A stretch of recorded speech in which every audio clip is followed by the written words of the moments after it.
What's up, Eminem World? It's your girl Maya, and I'm back with another video. So as you guys can see, I am alone today, and based off the title, you guys see, I'm just going to explain to you guys my birth stories with all three of my babies. I'm gonna go one by one in order, and just to tell you my experience. Long story short, my first one was a little bit more dramatic than my last two, so the last two would be pretty simple to explain. Okay, so if you are a new viewer and you've never seen my channel before, my name is Maya, and this is me and my boyfriend's channel. His name is Malik. He's at work right now, so that's why he's not going to be included in this video. But so we have three kids. We have a 1-year-old, a 2-year-old, and a 3-year-old. Our oldest is Capri, then the middle is Kingston, and our youngest is Kamora. We have 2 boys and a girl. So let's start off with Capri.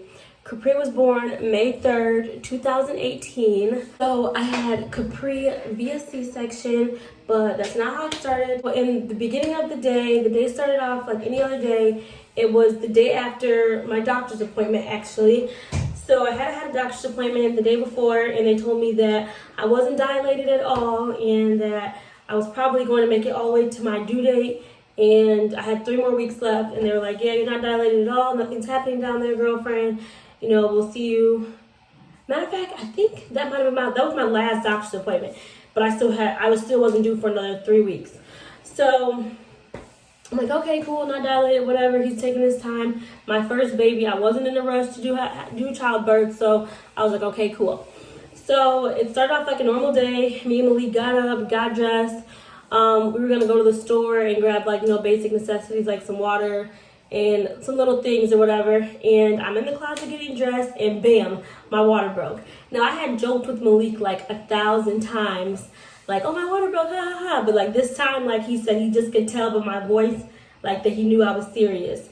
So, my water broke, and I wasn't entirely sure that it was my water breaking.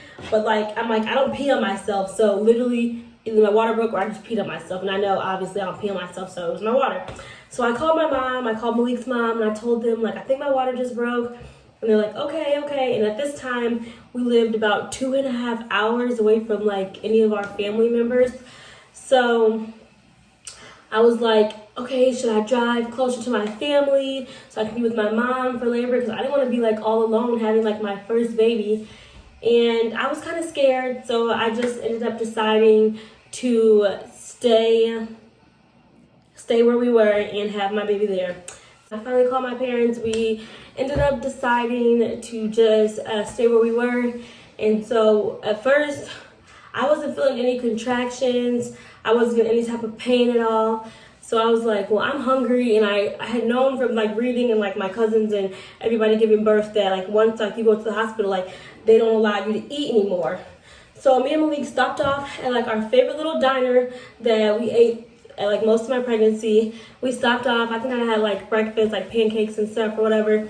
And then we finally made it to the hospital. I made it to the hospital. I told them how many weeks I was. I checked in. I told them that I believe my water had broke.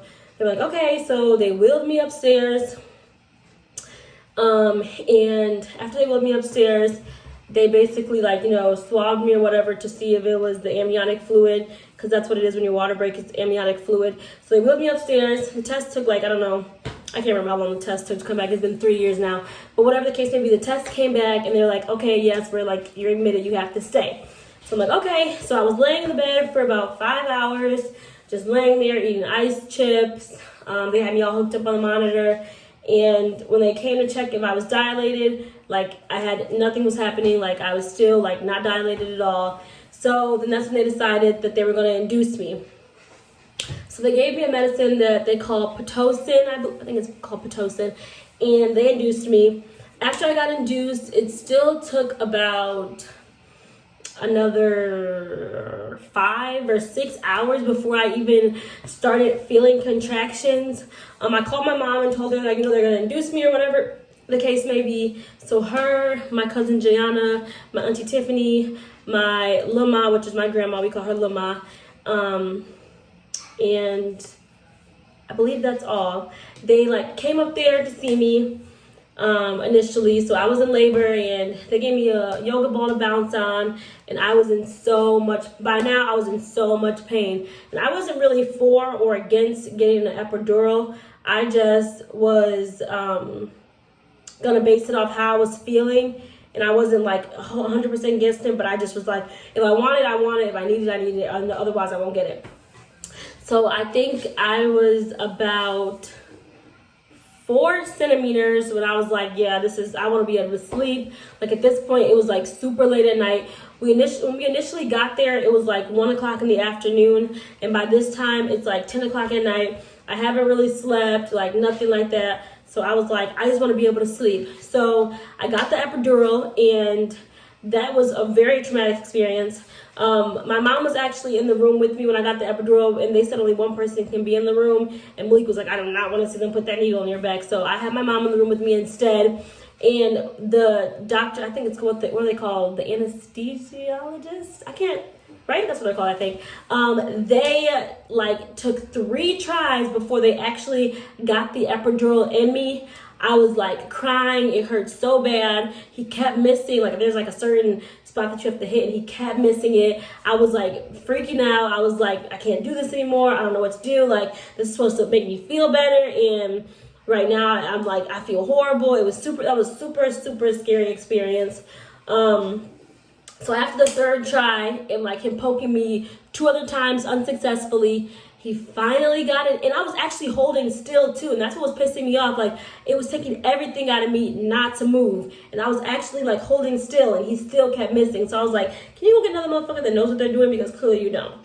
But anyways, yeah, so they finally got it in at the 3rd try, and I finally was able to lay down and get some sleep. So my parents, my mom, and all my other family that came were exhausted because it was a 2-hour drive to get there. So they actually went to go check into a hotel room. So at this point, it was just me and Malik in the hotel room. He fell asleep on me, and I woke up in the middle of the night, and my epidural had wore off completely on one side. So only your doctor can like approve you to, for them to put more medicine through your epidural so they can have the medicine flowing through you more. And my doctor was in, what was he in? A complicated delivery. So I had to wait like 2.5 hours until he came in to approve me for more medicine, and it was excruciating. I mean, like 1/2 of my body was in complete pain. Like my contractions were really bad in my back and in my butthole. I know TMI, but like I can feel them so bad. And I was crying. I was crying for Malik, crying for him. I was yelling his name. I threw something at him. I'm like, Malik, Malik, Malik, and this man would not wake up. I was so mad at him. Like, you guys don't understand. I was so pissed at him. Because I'm like, literally, I'm doing the craziest thing I've ever done in my life right now, which is having your baby and your ass over there knocked out on the couch. But he was knocked out. So I kept hitting the button for the nurse. Like, what is he going to be in here? Like, I can't take this pain. I'm in excruciating pain. Like, I need somebody to help me. Blah, blah, blah. So finally, the doctor comes in and give me more medicine. It takes about 30 minutes for it to finally kick in. So I'm feeling a lot better. And then they decide to check how dilated I am. And at this point, I was 8 centimeters. So when I found out I was 8 centimeters, I was I 8? No, I wasn't 8 centimeters yet. I was probably about 7 centimeters. And then I was like, I texted and called my mom, because at this point it's like probably about 6 o'clock in the morning. So I texted and called. I'm texting my mom, texting her. I'm like, wake up, wake up. They say I'm like 7 centimeters dilated. You guys got to get back here, blah, blah, blah. So finally, by the time they replied and woke up, I was 9 centimeters dilated. And their hotel is pretty close to the hospital. So they rushed over there. I finally was at 10 centimeters. And so then it was me, Malik, and my mom in the room. And the doctor was like, okay, you ready to push? I'm like, yeah, I'm ready to push. So I'm pushing, and my baby, which is Capri, his heart rate kept dropping. And they ended up telling me that I had 2 options. One, that they could vacuum him out of my vagina, like use like some type of vacuum suction thing to pull him out, or that I can have an emergency C-section. So I'm literally like, what the heck? I'm looking at my mom, I'm looking at Malik, like, what the heck do I do? Somebody tell me what to do. I have no idea what to do. And my mom's like, it's up to you, Maya, it's up to you. And I'm like, I don't know what the heck Like, you're the one that had babies before. You're supposed to tell me what to do. Like, you my mama. Like, tell me what to do. So I ended up deciding, like, hell no, y'all not gonna vacuum my baby's head out because that don't even sound like that's natural or, like, safe. And I was like, hell no. So I decided on a C-section. By this time, it was like afternoon almost. And so they got me all ready for my C-section. They prepped me. I was terrified, guys. Malik was terrified. My parents were my mom was terrified. Like, my other family that came was terrified. Like, we were super scared because, like, I didn't expect it to go this way. I thought I was just going to be able to, have my baby naturally, and it was just going to be, like, a process like that. I wasn't going to feel it because of the epidural. So my labor definitely, like, went, like, completely opposite of what I expected. But all I cared about was making sure my baby was healthy and him getting out. So finally, I forgot to tell you guys. Earlier throughout the day, the doctor had told me, it was like, 1 or 2 nurses are in the room, you shouldn't be worried. But once you start to see like 5 to 6 people, then you know something might be wrong. So like when I'm pushing and then all of a sudden 1,000 people start running in, like I'm freaking out because I'm like, what the heck is happening with my baby? What the heck is happening to me? But okay, so anyways, let's get back to the C-section. So I was completely awake for the C-section. They, like, after they gave me the numbing medicine or whatever, after they, made my epidurals, whatever, gave me more medicine, they came and poked me with like a little needle and asked, did I feel that? And I was like, feel what? And so that means that they knew obviously I couldn't feel anything.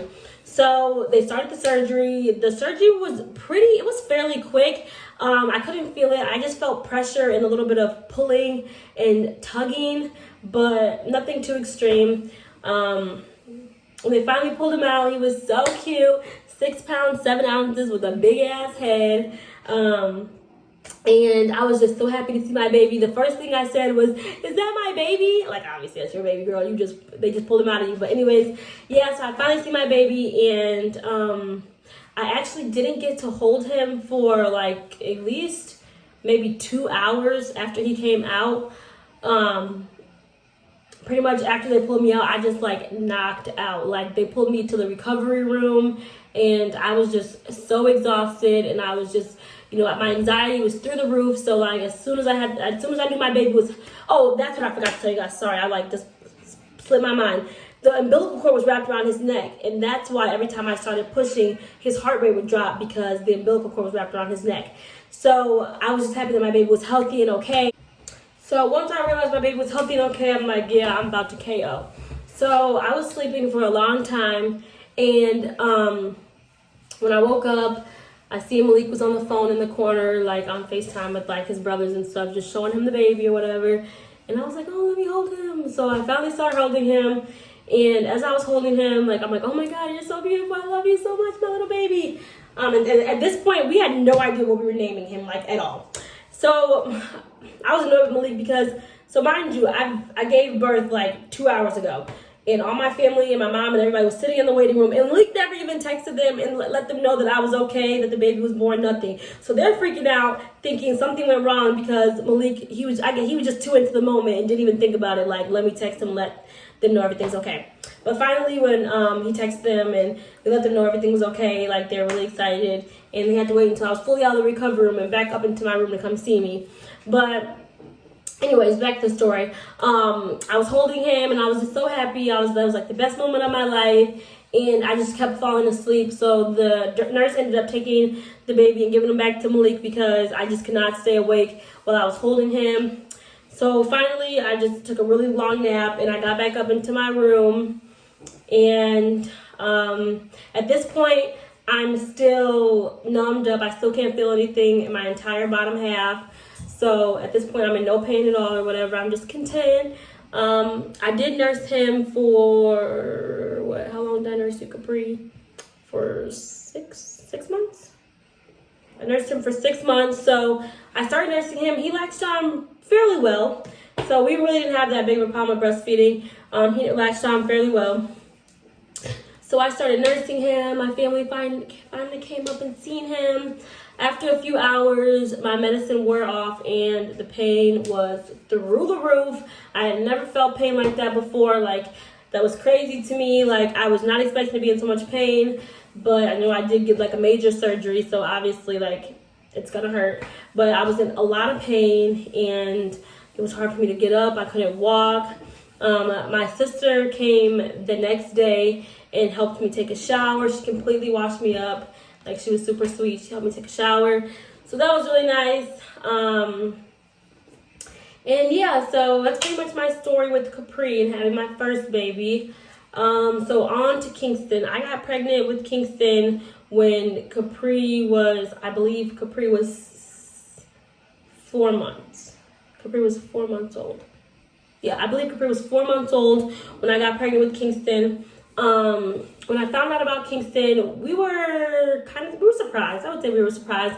I took a pregnancy test. I showed Malik, and he was like, "Oh, the line's kind of faded. That's not positive." And I was like, "If there's 2 lines, boo, that's positive, regardless if the line is thick or faded." So, on to the birth story with him. So I actually had a scheduled C-section for Kingston, and that actually, I feel like that made my anxiety a lot less. Because I obviously, like, the baby can decide to come, whenever they want to. But I did have a scheduled C-section for him. He was born on June 3rd, 2019. I had a scheduled C-section for him. He, out of all 3 of my labors, was actually my easiest one. I don't know if it's because I had a C-section so quickly after my first one that after my C-section I was, hold on, Capri's at the door crying. Out of all 3 of them, Kingston was definitely my easiest. It was pretty straightforward. I got there early in the morning, like 6 a.m. and yeah. I got there early in the morning, like 4 o'clock in the morning, and I had him at 6:03 in the morning. And it was pretty straightforward. I kind of remembered the whole you dig from Capri. When I got my epidural this time, she got it first time. The nurse in there was a Black queen, and that made me feel so comfortable. Like, I wish I remembered her name so I could, like, literally thank her, because I did start to have a bit of anxiety, like, right before they took me down to the surgery room. But, when I tell you, this lady, this queen, man, she made me feel so comfortable. She was so supportive. She was hugging me, and I just felt so good when I had her. Like, I felt amazing. Like, I was so happy that I had her there with me. Like, she literally brought my anxiety, like, all the way down, and she made me feel so comfortable. And I feel like if it wasn't for her, like, I would not have had the experience that I did, because I had a really great experience giving birth to Kingston. But anyways, yeah, like, I wasn't as emotional when I gave birth to Kingston. Like, I don't know, I just felt like, I don't know how I felt, but I just wasn't as emotional as Capri, maybe because it wasn't as traumatic and it was a lot more calming. So I was really calm. I was laying on the table. Me and Malik were literally having, like, a regular conversation. First of all, the doctors were having a regular conversation while they were cutting me open. But me and Malik were just talking, and we were laughing, and we were just excited to meet our baby. Finally, they held Kingston up. He was 6 pounds, 11 ounces. He was, oh my God, Kingston was a gorgeous baby. He was gorgeous. Oh my God. He was so cute when he came out. So they gave him to me. They cleaned him up. They gave him to Malik, and Malik was just holding him in front of me, and it was so sweet and so cute. I'm going to insert some pictures all throughout the video of, like, my old phone broke, so I don't have all the pictures, but I do have a few pictures, like the ones that I posted and stuff still, that I'm going to insert throughout the video. But anyways, yeah, so I had Kingston. By time, after I got back to the recovery room, got back upstairs, by this time I was a pro at breastfeeding, so I had Kingston latched on in no time, and everything was good with that. When I got back upstairs and my medicine started to wear off, I would say, yes, I was in pain, of course, but it was definitely, like, a lot. I don't know, I just didn't hurt as bad. Like, I had, like, a smooth sailing labor and delivery. My pain level wasn't high. Like, I felt really good afterwards. Even when I got home, I was, like, first of all, I had a 1-year-old at home, too. Capri turned 1 month, exactly 1 month before Kingston was born, because if you guys remember, Capri's birthday is May 3rd and Kingston's is June 3rd. So I just had to take care of a 1-year-old, and Malik had to go back to work, of course. So I definitely, yes, I was tired. Of course, I just had a baby, so I was tired.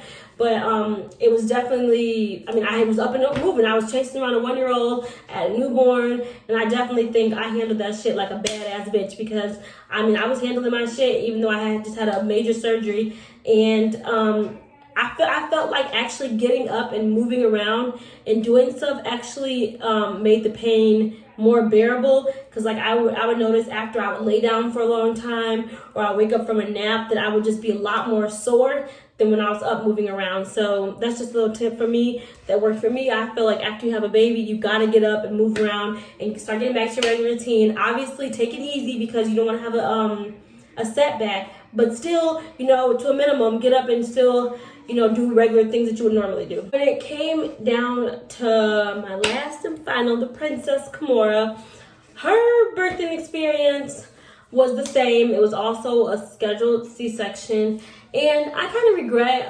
scheduling a C-section again for her, because I really wanted to try to have a natural, but I the doctor definitely did push a C-section like right away. They didn't even really you know, discuss any, you know, natural options with me.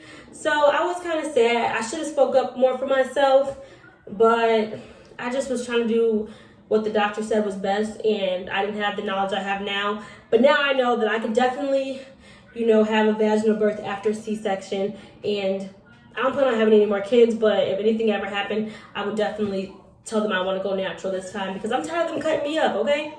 But okay, so I got pregnant with Kamora when Kingston was 6 months. I was still nursing Kingston at the time, just like I was still nursing Capri at the time. And both times, my milk started to diminish slowly, so I had to end up switching to formula. But okay, anyways, so yeah, I found out I was pregnant with Kamora. And I think out of everybody, she was like our biggest shock. I was like, oh my God, what the heck am I gonna do with the third baby? Like, this is just insane. And I'm being raw and honest with you guys. I definitely was considering getting an abortion. I was like, I mean, there's just no way that I can have a third baby. I have a 1-year-old and a 6-month-old, and there's just no way I can do this again. And it was really, I mean, but something just told me, like, God just told me, like, no, Maya, this is like the final puzzle, the final piece to your puzzle with your family. And I was like, oh, I just can't do this. Like, God, you know I can't do this. And like something just kept telling me, like, yes, you can. Like, you were built for this shit. You were made for this shit. You were made to be these kids' parents. So I finally like told myself, like, okay. And actually, like, just a small story time. I actually went to a clinic, and it was Christian based. I actually didn't know that before I got there. And they basically told me that if I got an abortion, I was going to hell. And that made me really emotional. Like, I was in tears. Like, she was so mean to me. And I believe in God. I love God. But I'm sorry, that is just not the Christian way. And God would not want you to damn anybody. You or anybody else can't decide who's going to heaven or who's going to hell. That is up to God. And there's no way that any other human can tell you where you're going, because they don't fucking know. But anyways, after that experience, that didn't make me want to keep her. It just definitely added on to the fact that I did. But anyways, okay, whatever. I'm supposed to be getting to the birthing story.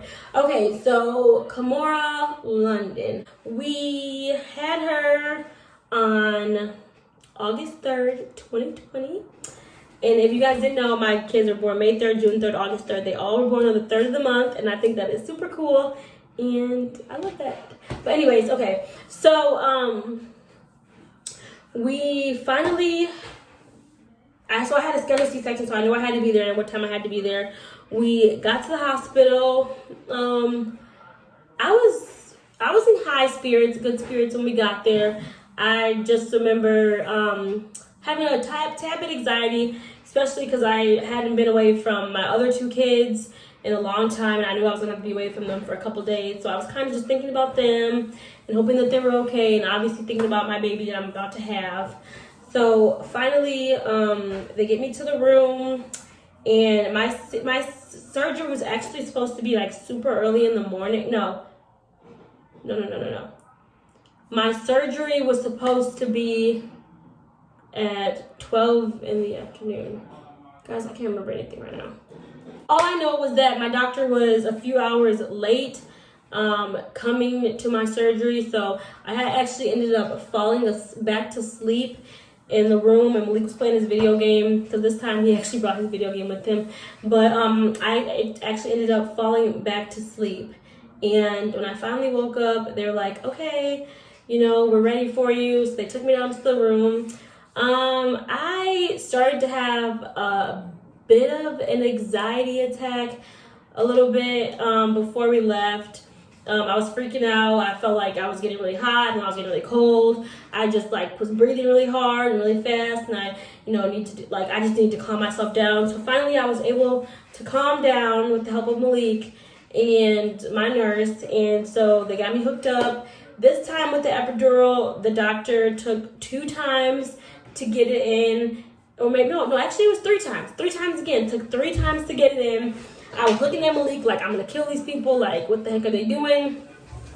So Malik was actually in the room when I got my epidural this time, and he was on the other side of the room, so he could only see like so much. But they kept trying, and it hurt like hell. I know they said the epidural was not supposed to hurt, but I mean, that shit hurt like hell to me. And after they finally got it in, and I started, you know, all the medicine kicked in, I felt really relaxed. My C-section pain after Kamora wasn't horrible, but it was definitely not as bad as Capri, but worse than Kingston. So after they finally showed it to me, she was so pretty, my pretty little baby. She was crying super hard when she came out.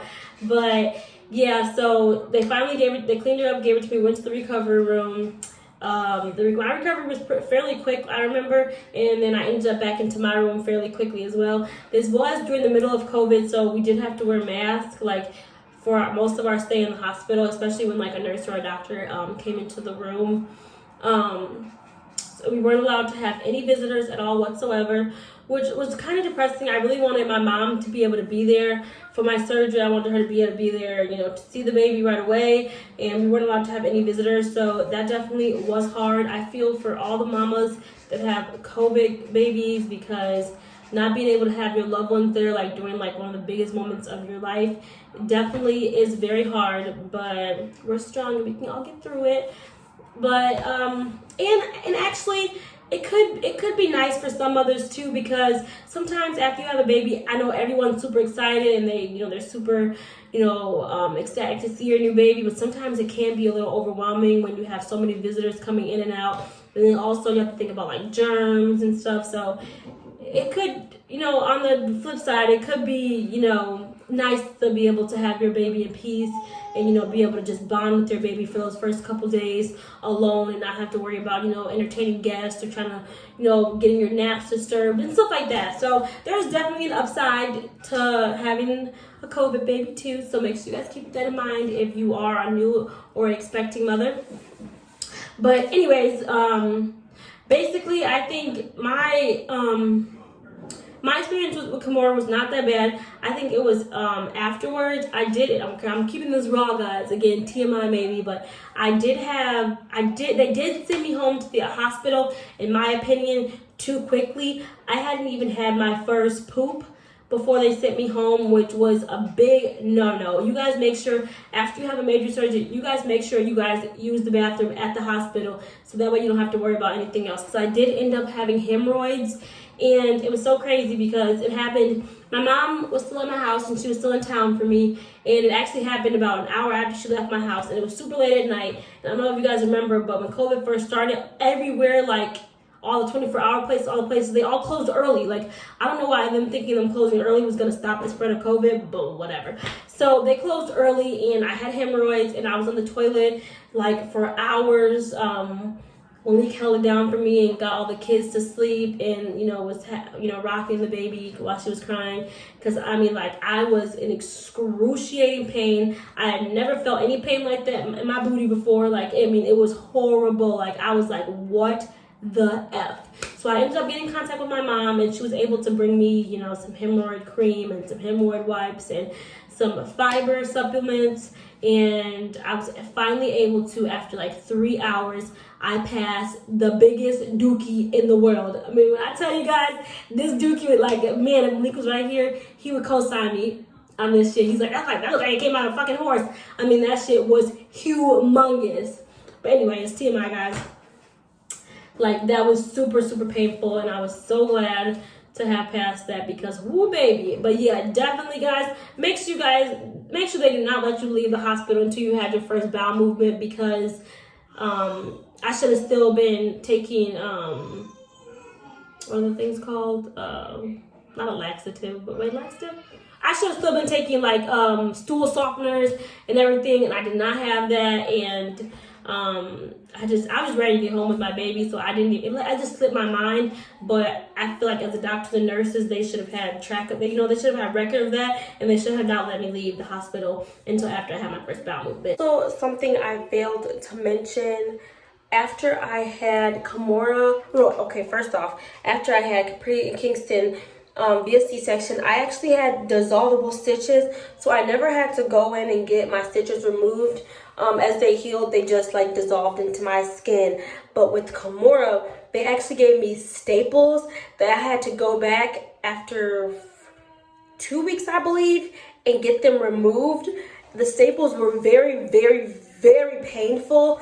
I can't believe I forgot about this, but like completely slipped my mind. The staples were very painful while they were in. They kept like randomly like stinging me and like sticking me. I felt like when I looked at my scar, it didn't look like it was fully closed. I'm actually gonna, sorry guys, if you don't want to do look at this, skip past a few seconds.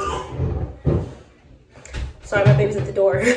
I am going to insert a picture of how it looked. It looked super disgusting, and it was so painful. I actually called my doctor a few times because I thought it was infected, but when she looked at it, she said it looked fine. But in my opinion, it did not look right, and it was super painful. I got them removed, and the process of getting them removed was actually pretty painful in certain spots. Certain spots it wasn't as bad, but on other like certain spots it was super painful, and that really, really sucked. And I'm not really sure why they did staples instead of doing the dissolvable stitches like I had before.